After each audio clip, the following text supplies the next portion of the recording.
Does the president realize the consumer pays the tariffs? Well, I'm going to have to disagree with that. Who pays the tariffs is a choice. Let's watch Treasury Secretary Scott Bessent swat away MSNBC's accusations over Fed Chair Jerome Powell right now. President Trump has made no secret of his dislike for Fed Chair Jerome Powell, but disagrees with a lot of decisions he has made. You, though, have said you believe the Fed Chair should remain in his post, despite the president saying that he'd prefer him to be ousted. Should the president just simply say, I'm going to let the Fed Chair finish his term? Wouldn't that supply a degree of comfort and stability to the markets that seem to rattle every time the president suggests that Powell should be go? Well, I'm not sure where that question comes from, because President Trump has repeatedly said he's not going to fire Chair Powell. Okay, so he might like for him to resign, but he's not going to fire him. He's said that on numerous occasions. I think he may have even said it again yesterday. Well, the pressure, the Fed, the Federal Reserve, is an independent agency. Trump really, I don't believe, now he may try to test this, but I don't believe the president actually has the authority to fire the Fed chair. It's up to the, he can appoint a new one, but it's up to the Federal Reserve governors of the various different, I believe there's 13 Federal Reserves individually within the country.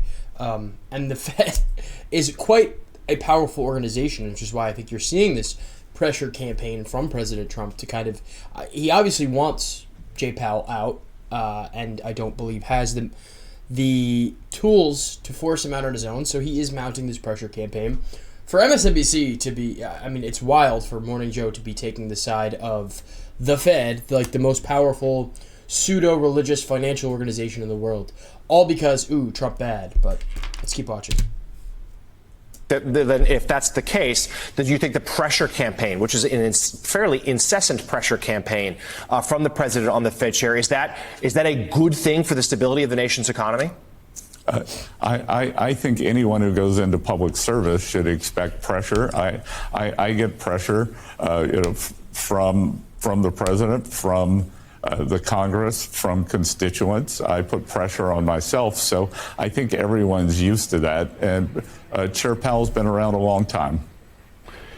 Mr. Secretary, your reputation in the markets, your skill in dealing with markets precedes you to coming to Treasury. It's golden, it's untouched, it's unblemished. So this question is coming to you from me, who can barely get a Visa card, okay? That's my skill with economics. And the question is, the one thing I do know, and you were mentioning the new Japan trade deal, 15% tariffs, I do know that the tariffs, the cost of tariffs on automobiles, which will begin, I don't know, August 1st or whatever, will be paid by people like me, the consumer. The question is... Hold on now. Because this guy just spent, I have no idea who this is, but spent 30 seconds of the lead up to his question telling us how little he knows about economics. But he is sure, 100% sure he does know that tariffs get passed on to consumers. That is textbook left-wing media drivel. I think there are competing economic theories as to who pays tariffs, where those costs end up getting passed along to. Some schools of economic thought say it's the consumers. Some say manufacturers absorb them. Some say that the states that you place those tariffs upon ultimately end up absorbing the cost because they still want to sell their goods to your market. The American market is essentially the most prized market for international economies to sell their goods to in the world. I would argue that those countries will take a small financial hit in an effort to keep that market open for their products and goods and services. Regardless, I'm not an expert on the economy, so I would never so assuredly say, I know for a fact this is what's going to happen with the tariffs. This is who's going to absorb the costs, especially after spending 30 seconds telling you how little I know. But he's sure about this. Classic left-wing media, false confidence. Does the president realize the consumer pays the tariffs? Well, I'm going to have to disagree with that. Who pays the tariffs is a choice. And what we've seen thus far is that the manufacturers are eating a substantial portion of the tariffs and taking it into their profit margins. So you might see, for instance, Toyota hasn't raised prices, and they may choose to go for market share rather than raising prices. Are you, it's been the worst predictions that inflation was going to be fueled by this new tariffs regime have not turned out to be the case so far. Are you? Hold on a second. Stop the presses. Did MSNBC just admit that the doomsday predictions on Trump's economic plan have yet to come true? I mean, she did say not yet, but I think that's about as golden of a glowing review of Trump's economic plan that you can get from MSNBC as possible. Confident that even as no new tariffs go into place on August 1st, on August 12th, that there will not be an effect that Americans are going to see when they try to buy a car or Christmas goods or toys or dolls or anything else? Well, I think what we've seen so far is that the manufacturers have been eating it a lot, or the exporters have been taking a lot of the price or the tariff adjustment. I think we're also seeing a lot of the retailers do it. A lot of the retailers' margins got very fat during COVID, so I think some of them are absorbing it. I was with the Amazon CEO last week, and he said thus far they're not seeing any price increases. And thus far, we've seen very good inflation numbers this year. CPI, core price inflation, is up slightly from last month, and I would love to see a little bit more hard data on these numbers, on these economic numbers. Toyota is kind of an anecdotal example. I do know that the car manufacturers are going very hard in their advertising campaigns on tariff-free pricing, so I'd be curious to see more across the board who is and isn't absorbing the cost of these tariffs. But I do think the lack of pushback from MSNBC here is a telling sign that I think if they had a thread to tug on in terms of this economic plan being so disastrous and ruinous as MSNBC, as many left-leaning media organizations predicted it would be, they would be putting it on Bessent hard, and they don't appear to be. So just to put a fine point on this, Mr. Secretary, it's your belief, you're confident that consumers will not see higher prices because of these tariffs?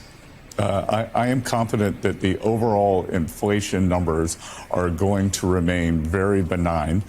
We saw the biggest decrease in inflation in the past 4 years 2 months ago, and I think that there's no reason to expect that we are going to see a substantial pickup in the price level. We will see. Treasury Secretary. Now you see on the bottom there, GM reports $1.1 billion tariff impacts. Stellantis says profits plunged amid tariffs.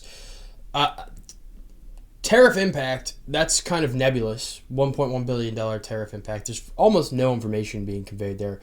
Is it a benefit to GM? Is it impacting their profits? Stellantis says profits plunged amid tariffs.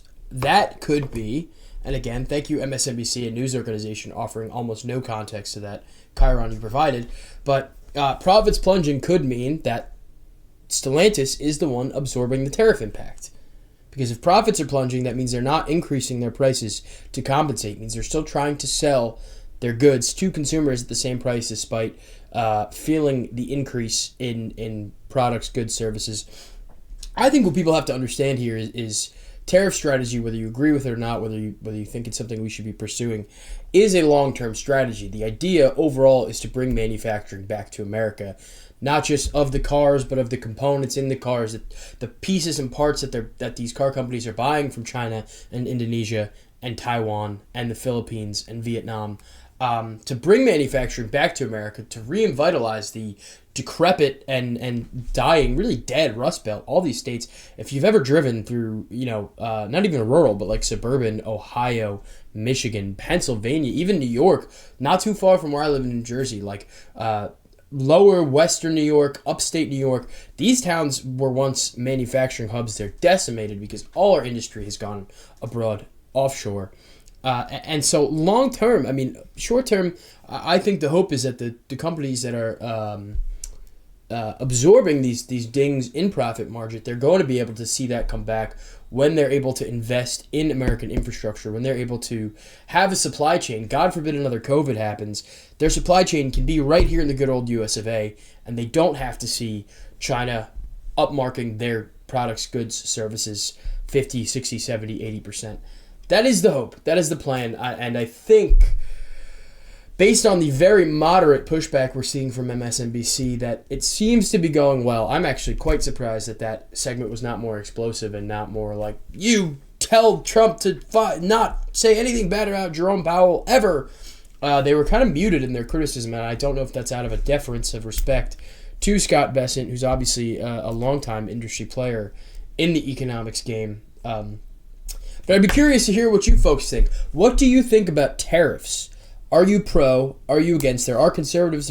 There are free traders, people who think, the Rand Pauls of the world think everybody should be allowed to trade with whoever. And then there are the more protectionist, sort of pro-tariff people, like Peter Navarro, others of that ilk, who say we need to bring manufacturing back to America, and this is how we do it. Let us know in the comments. What's your opinion on Trump's tariff strategy? If you enjoy this video, please like, subscribe, share it with your friends. If you're seeing it on Twitter, share it, retweet it, repost it, like it, follow us. We'll see you next time.